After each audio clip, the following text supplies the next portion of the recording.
Assalamualaikum warahmatullahi wabarakatuh. Nana, hari ini kita akan belajar tema 8, subtema 1, pembelajaran 1. Sebelum kita mulai pembelajaran hari ini, mari kita baca basmalah terlebih dahulu. Bismillahirrahmanirrahim. Semoga pembelajaran hari ini dapat bermanfaat dan dimudahkan oleh Allah Subhanahu wa taala. Amin. Siapkan buku dan alat tulis kalian ya. Lingkungan tempat tinggalku. Tempat tinggal adalah tempat manusia menetap untuk berteduh dari keadaan alam, serta tempat melaksanakan hak dan kewajibannya dalam menjalani hidup. Tempat tinggal manusia biasanya berwujud rumah. Tempat tinggal merupakan kebutuhan utama bagi manusia. Setiap manusia tentu menginginkan lingkungan tempat tinggal yang nyaman untuk kehidupannya. Nah, anak-anak, amatilah gambar di atas. Gambar tersebut menunjukkan bagian dari lingkungan tempat tinggal. Lingkungan yang ditujukan berupa beberapa rumah yang di sekitarnya masih banyak pohon. Pada gambar juga terlihat hamparan sawah dengan para petani yang sedang bekerja. Terlihat juga binatang berupa ayam dan sapi. Lingkungan tempat tinggal pada gambar lebih tepat dinamakan pedesaan. Di mana tempat tinggalmu? Bagaimana lingkungan tempat tinggalmu? Nyamankah kamu tinggal di lingkunganmu? Udin dan keluarga sedang berlibur di daerah asalnya, yaitu di Jawa Barat.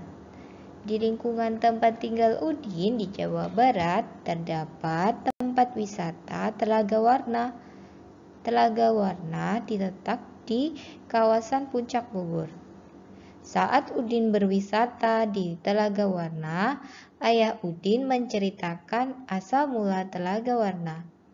Cerita asal mula Telaga Warna merupakan cerita turun-temurun yang terkenal di daerah tersebut. Bagaimana cerita asal mula Telaga Warna? Mari kita simak cerita berikut ini. Asal mula Telaga Warna. Dahulu kala di Jawa Barat ada raja dan permaisuri yang belum dikaruniai anak. Padahal mereka sudah bertahun-tahun menunggu. Akhirnya raja memutuskan untuk bertapa di hutan. Di hutan, raja terus berdoa kepada Yang Maha Kuasa. Raja meminta agar segera dikaruniai anak. Doa raja pun terkabul. Permaisuri melahirkan seorang bayi perempuan. Raja dan permaisuri sangat bahagia. Seluruh rakyat juga bersukacita menyambut kelahiran putri raja. Raja dan permaisuri sangat menyayangi putrinya. Mereka juga sangat memanjakannya. Segala keinginan putrinya dituruti. Tak terasa, putri raja telah tumbuh menjadi gadis yang cantik. Hari itu dia berulang tahun ke-17. Raja mengadakan pesta besar-besaran. Semua rakyat diundang di pesta. Raja dan permaisuri telah menyiapkan hadiah istimewa berupa kalung. Kalung terbuat dari untayan permata berwarna-warni. Saat pesta berlangsung, raja menyerahkan kalung itu. Kalung ini hadiah dari kami. Lihat, indah sekali bukan? Kau pasti menyukainya, kata raja. Raja bersiap mengalungkan kalung itu ke leher putrinya. Sungguh di luar dugaan, putri menolak mengenakan kalung itu. Aku tak suka kalung ini, ayah, tolak putri dengan kasar. Raja dan permaisuri terkejut. Kemudian permaisuri itu berusaha membujuk putrinya dengan lembut. Permaisuri mendekat dan hendak memakaikan kalung itu ke leher putrinya. Aku tidak mau, aku tidak suka kalung itu. Kalung itu jelek, teriak putri sambil menepis tangan permaisuri. Tanpa sengaja, kalung itu terjatuh. Permata-permatanya tercerai-berai di lantai. Permaisuri sangat sedih. Permaisuri terduduk dan menangis. Tangisan permaisuri menyayat hati. Seluruh rakyat hadir turut menangis. Mereka sedih melihat tingkah laku putri yang mereka sayangi. Tidak disangka, air mata yang tumpah ke lantai berubah menjadi aliran air. Aliran air menghanyutkan permata-permata yang berserakan. Air tersebut mengalir keluar istana dan membentuk danau. Anehnya, air danau berwarna-warni seperti warna-warna permata kalung putri. Kini, danau itu dikenal dengan nama Telaga Warna. Nah, sekarang cobalah anak-anak jawab pertanyaan berikut ini. Siapakah tokoh-tokoh yang berada dalam cerita tersebut? Di manakah raja melakukan petapaan?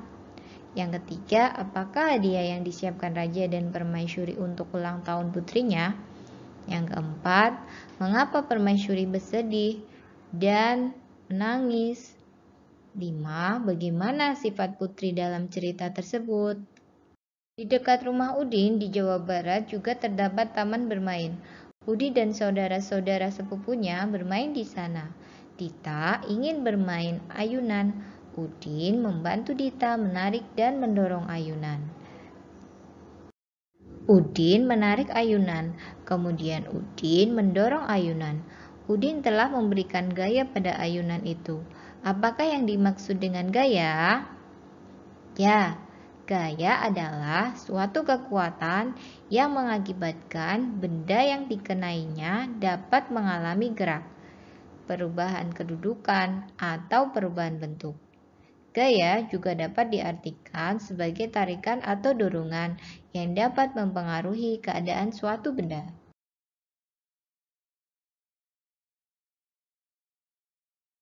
Nah, anak-anak, sekarang cobalah kalian mencoba mempraktekkan mendorong dan menarik meja seperti pada gambar. Tariklah meja, amati apa yang terjadi pada meja itu. Tulislah hasil percobaanmu dengan menjawab pertanyaan-pertanyaan berikut ini. Yang pertama, apa yang terjadi pada meja saat didorong? Yang kedua, kemana arah meja saat didorong? Tulislah hasil percobaanmu dengan menjawab pertanyaan berikut. 1. Apa yang terjadi pada meja saat didorong? Yang kedua, kemana arah meja saat didorong? Yang ketiga, apa yang terjadi pada meja saat ditarik? Yang keempat, kemana arah meja saat ditarik?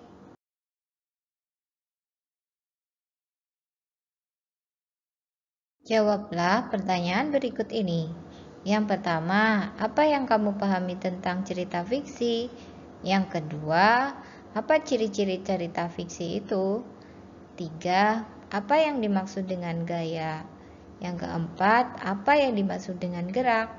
Dan yang kelima, apa yang membedakan gaya dan gerak? Nah, kalian kerjakan pada lembar kerja siswa kalian ya.